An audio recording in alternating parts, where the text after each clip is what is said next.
3 दिसंबर 1971 की शाम जब प्रधानमंत्री इंदिरा गांधी रेडियो पर एक मैसेज जारी भारत की जनता के लिए, जिस मैसेज में इंदिरा गांधी बताती हैं कि इंडिया के अगेंस्ट जंग छेड़ दी गई। सबका संकल्प है कि इस हमले का निर्णयात्मक ढंग से समाप्त कर दिया जाए। Welcome to my channel grab some Gyan, और आज के ज्ञान में हम बात करेंगे why India Pakistan 1971 war happened and how Pakistan launched operation Genghis Khan, जिस ऑपरेशन में पाकिस्तान के द्वारा 11 इंडियन एयरफील्ड्स पर हमला किया जाता है। सो फ्रेंड्स, आगे की पूरी वीडियो में हम 1971 वॉर के बारे में बात करने से पहले ये जान लेते हैं कि पाकिस्तान और इंडिया के बीच वॉर क्यों हुई और ऐसा क्या हुआ कि पाकिस्तान ने ऑपरेशन चेंगिस खान इंडिया के अगेंस्ट लॉन्च करके इंडिया पर अटैक किया, और वॉर की एंड कैसे हुई और कैसे एक नई कंट्री निकल के आई, बांग्लादेश। तो ये बात शुरू होती है 1905 व्हेन वाइसरॉय कर्जन ने बंगाल को 2 रिलीजन बेसिस में डिवाइड कर दिया, East Bengal and West Bengal. East Bengal में मुस्लिम डोमिनेंस था और वेस्ट बंगाल में हिंदू डोमिनेंस था। तो अब शुरुआत करते हैं चैप्टर 1 से, जहां map of India and Bangladesh कुछ ऐसा दिखता है। अब मैप में बांग्लादेश का पार्ट हमें green colour and West Bengal का पार्ट सैफरन कलर में दिखता था, मगर इसका इफेक्ट 1947 के पार्टीशन के टाइम दिखा। उस टाइम मुस्लिम डोमिनेंट बंगाल पाकिस्तान प्रोविंसेस के अंदर ईस्ट पाकिस्तान बने एंड वेस्ट बंगाल इंडिया के प्रोविंसेस में आ गया। बट इस पार्टीशन के बाद भी ईस्ट पाकिस्तान और वेस्ट पाकिस्तान के कल्चर्स और लैंग्वेजेस अलग थे।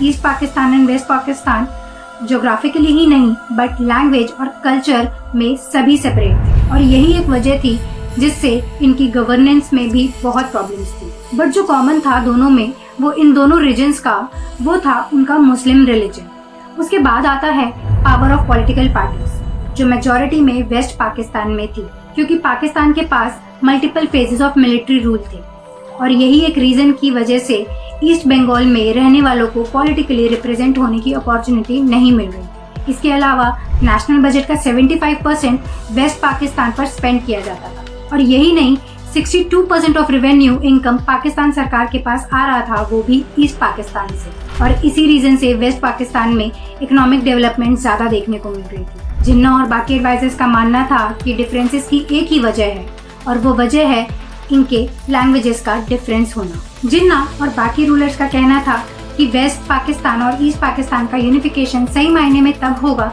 जब यहाँ एक ही लैंग्वेज बोली जाएगी, और ये लैंग्वेज होगी उर्दू। अब ईस्ट पाकिस्तान में रहने वाले लोग ईस्ट बंगाली थे, वो बंगाली लैंग्वेज बोलते थे। इनफैक्ट 56% ईस्ट पाकिस्तान में रहने वाले पाकिस्तानीज बंगाली में बात करते थे। फिर इन 1948 जिन्ना ने डिक्लेयर किया Urdu as their official language, और ये उर्दू लैंग्वेज ईस्ट पाकिस्तान में रहने वालों पर इम्पोज कर। Let me make it very clear to you. Leave no doubt that state language of Pakistan is going to be Urdu and no other language. और यहाँ से शुरू होता है protest, a language movement in east Pakistan. वहाँ के Bengalis ने विरोध किया बांग्ला ऑफिशियल लैंग्वेज होनी चाहिए इन ईस्ट पाकिस्तान। इस लैंग्वेज मूवमेंट को लीड किया शेख मुजीबुर रहमान ने, जिन्होंने फिर ज्वाइन किया द अवामी लीग पार्टी, जो फॉर्म हुई 23 जून 1949 बाय अब्दुल हमीद खान, शौकत अली खान and यार मोहम्मद खान and शमशुल हक। On 20 Feb 1952, the East Bengal Organizing Committee ने एक मैनिफेस्टो सर्कुलेट किया to do strike, हड़ताल and march across the province on 21 Feb to demand Bengali language as national language with equal status for all language। फिर आया date 21 Feb 1952। इस तारीख को सुबह 9 बजे स्टूडेंट्स गैदर होने लग गए the premises of Dhaka university में। वहाँ के लोगों के द्वारा सेक्शन 144 का उल्लंघन करते हुए आर्म्ड पुलिस फोर्सेज ने घेरा हुआ था। जैसे ही घड़ी में 11:15 बजते हैं, वहाँ गैदर्ड हुए स्टूडेंट्स कोशिश करते हैं पुलिस की घेराबंदी को तोड़ने के लिए, तो police tear gas shell fire कर देती है गेट की तरफ बढ़ते स्टूडेंट्स को रोकने के लिए। उस रैली में कुछ स्टूडेंट्स का ग्रुप ढाका मेडिकल कॉलेज की तरफ भागता है और बाकी स्टूडेंट्स यूनिवर्सिटी प्रेमाइसेस की तरफ भागते हैं। उसके बाद वाइस चांसलर पुलिस को फायरिंग रोकने के लिए बोलती है और स्टूडेंट्स को आदेश देते हैं यूनिवर्सिटी को खाली करने के लिए। और इसके बाद सेक्शन 144 का उल्लंघन करने के लिए पुलिस बहुत सारे स्टूडेंट्स को अरेस्ट कर लेती है। गुस्से से भड़के हुए स्टूडेंट्स इकट्ठा होने लग जाते हैं around the East Bengal legislative assembly और रास्ता ब्लॉक कर देते हैं। फिर जब लेजिस्लेटिव असेंबली में कुछ स्टूडेंट्स बिल्डिंग के अंदर घुसने की कोशिश करते हैं तो उनके ऊपर पुलिस ने ओपन फायरिंग कर दिया। इसकी वजह से 29 लोगों की मौत हो गई। फिर अगले दिन 22 फरवरी 1952 को 30,000 से ज्यादा लोग रोड पर उतर आए प्रोटेस्ट करने के लिए। पुलिस ने तब भी फायरिंग कर दिया, जिसकी वजह से बहुत सारे लोग मारे गए। इस लैंग्वेज मूवमेंट का मेजर इम्पैक्ट बंगाली सोसाइटी पे पड़ा और 21 फरवरी आज भी सेलिब्रेट किया जाता है as language movement day in Bangladesh.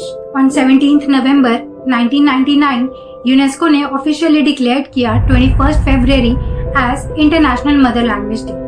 अब लैंग्वेज कंट्रोवर्सी के साथ साथ इन दोनों देशों में पॉलिटिकल इम्बैलेंसेस भी देखने को मिले। Pakistan administration was dominated by West Pakistan only. East Pakistan में बंगालीज की कोई वैल्यू नहीं थी, जबकि ईस्ट पाकिस्तान की पॉपुलेशन वेस्ट पाकिस्तान से ज्यादा थी। पर तब भी ईस्ट पाकिस्तान को हमेशा लोअर बजट अलॉटमेंट रिसीव होता था। Then in year 1970 east Pakistan में साइक्लोन भोला आया, जो उस टाइम तक का सबसे भयानक साइक्लोन था, जिसकी फ्लड की वजह से 3 लाख से 5 लाख लोगों की जान चली गई थी। जिस टाइम ईस्ट पाकिस्तान को वेस्ट पाकिस्तान से सबसे ज्यादा उम्मीद थी, उस टाइम याया खान की गवर्नमेंट ने कोई एडिक्वेट रिलीफ नहीं दिया। Well, I can't help people criticizing. The point is, my government and my people are at it the whole time. My job is to get on with the work and forget the criticism. Language controversy और political imbalances के बाद आता है cultural difference. West Pakistan was dominated by Punjabis and Pashtuns, जबकि East Pakistan में बंगाली एथेंटिसिटी का ज्यादा dominance था। इन्हीं सब मुद्दों की वजह से 1971 में होने वाले वॉर को चिंगारी मिल रही थी। बट वॉर के पहले का क्लाइमेक्स अभी बाकी है, जिसे हम बताएंगे अपनी नेक्स्ट वीडियो में as 1971 war part 2। So friends, stay tuned for our next video, जिसमें हम बताएंगे कैसे शेख मुजीबुर रहमान ने स्ट्रगल किया और फाइट किया, और ऐसी क्या वजह थी जो इंडिया पाकिस्तान 1971 वॉर हुई और कैसे बना एक नया देश बांग्लादेश। सो फ्रेंड्स, आज के ज्ञान में इतना ही। एंड फॉर मोर इंटरेस्टिंग ज्ञान, like and subscribe my channel Grab Some Gyan.